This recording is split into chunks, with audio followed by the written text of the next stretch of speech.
મહુવાના માળિયાની પ્રાથમિક શાળા ખાતે કન્યા કેળવણી મહોત્સવ અને શાળા પ્રવેશોત્સવ યોજાયો, જેમાં સક્રિય ધારાસભ્ય શિવાભાઈ ગોહિલ ખાસ ઉપસ્થિત રહી અને ગ્રામ પંચાયતના વિકાસ અર્થે ગ્રાન્ટ પણ ફાળવી.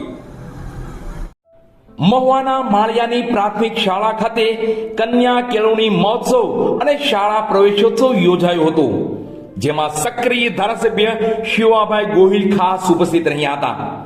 તો વિવિધ મહાનુભાવો અધિકારી ગણની પણ વિશેષ ઉપસ્થિતિ રહી હતી.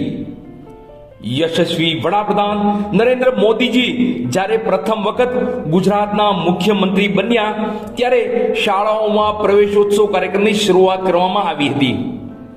આ કાર્યક્રમનો મુખ્ય હેતુ 6 થી 14 વર્ષના તમામ બાળકોનું 100% શાળામાં નામાંકન થાય અને ડ્રોપ આઉટ રેશિયો ઘટે અને કન્યા કેળવણીને પ્રોત્સાહન આપવાનો હેતુ હતો.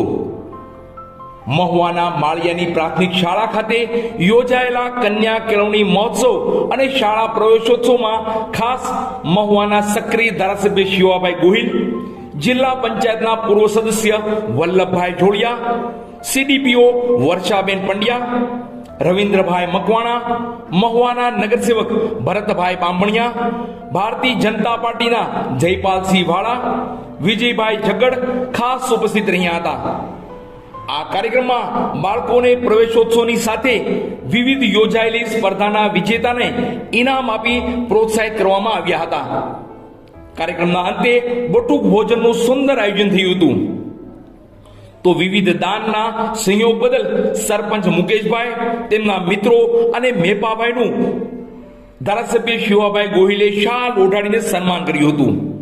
તો સક્રિય ધારાસભ્ય શિવાભાઈ ગોહિલે માળિયા ગ્રામ પંચાયતમાં વિકાસ કાર્યોના વેગ આપવાના હેતુસર 2 લાખની ગ્રાન્ટ ફાળવવામાં આવી છે. આથી માળિયાના આગેવાનો ગ્રામજનોએ ધારાસભ્યશ્રીનો આભાર માન્યો છે. આ કાર્યક્રમને સફળ કરવા શાળા પરિવાર, માળિયા ગામના આગેવાનો, સરપંચ મુકેશભાઈ નાગોથા, ઉપસરપંચ ગુગાભાઈ જોડિયા, એસએમસીના અધ્યક્ષ હસમુખભાઈ નાગોથા અને ડાયમંડ એસોસિએશનના ઉપપ્રમુખ દિનેશભાઈએ ઉપસ્થિત રહી જહેમત ઉઠાવી કાર્યક્રમને સફળ કર્યો હતો.